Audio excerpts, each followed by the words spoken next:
Okay जनाब, कल बड़ा इंपॉर्टेंट मैच और उसी से आगाज करते हैं तनवीर भाई, Islamabad United versus Quetta gladiator. Quetta ने टूर्नामेंट उनका इतना अच्छा शुरू नहीं हुआ, लेकिन जैसे क्रिकेटिंग टर्म्स में कहते हैं कि आपको राइट मोमेंट पे पीक करना है, तो कोयटा ने बड़े अच्छे मोमेंट पे पीक किया और शुरू में जो वो not so good not so bad team लग रही थी, अब वो बड़ी जबरदस्त फॉर्म में आ रही है, मोमेंटम बड़ा अच्छा पकड़ा है।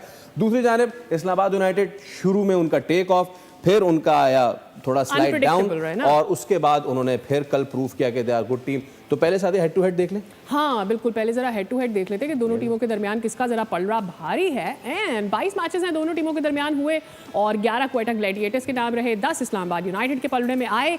लेकिन अगर हम बात कर लेते हैं फर्स्ट बैट करते हुए तो इस्लामाबाद का पलड़ा भारी रहा एंड सेकंड बैट करते हुए Quetta Gladiators is been doing better than Islamabad. But कल क्या होगा ये देखना जरूरी है और मेरे ख्याल में साथ ही साथ प्रेडिक्शंस भी लेते हैं और पूछ भी लेते हैं कि व्हाट एग्जैक्टली आर यू फौरन शुरू में प्रेडिक्शन। हाँ, तो थोड़ा माहौल गरमाने दें, इतनी जल्दी क्या है, थोड़ी राय आने दें। अच्छा ठीक है तनवीर भाई, ये आपकी आज की सोच थी क्या? ये कर लिया हम।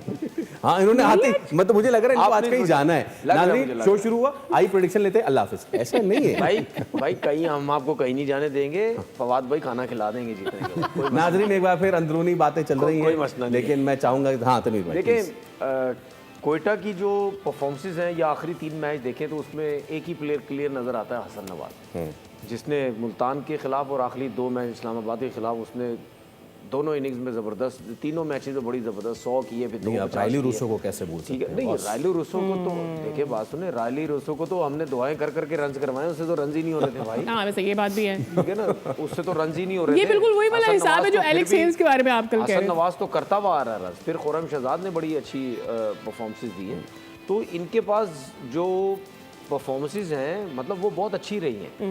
स्पेशली जिस तरह मैंने हसन की बैटिंग के हिसाब से बात की, फिर आखिरी मैच में जो ख्वाजा ने नाफे ने परफॉर्मेंस दिया वो बड़ी अच्छी परफॉर्मेंस दी। शोज़ शकील ने स्टार्टिंग बहुत अच्छी की थी, लेकिन उसके बाद वो बिल्कुल वो हो गए। फिन एलन जो है वो अभी जब ब्रेक आई उसके बाद नहीं है, लेकिन वो भी वैसा परफॉर्म नहीं कर सके जैसा करना चाहिए था।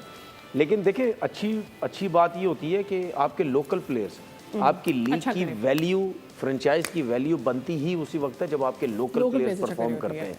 जो कि एक हसन नवाज ही मुझे बैटिंग में एक नया लड़का नज़र आया है इस पूरे सीज़न 10 में, के एक लड़का नज़र आया हसन नवाज जो वाकई हर मैच में तकरीबन परफॉर्म कर रहा है। इसके अलावा तो मुझे कोई ऐसे प्लेयर नज़र नहीं आ रहे।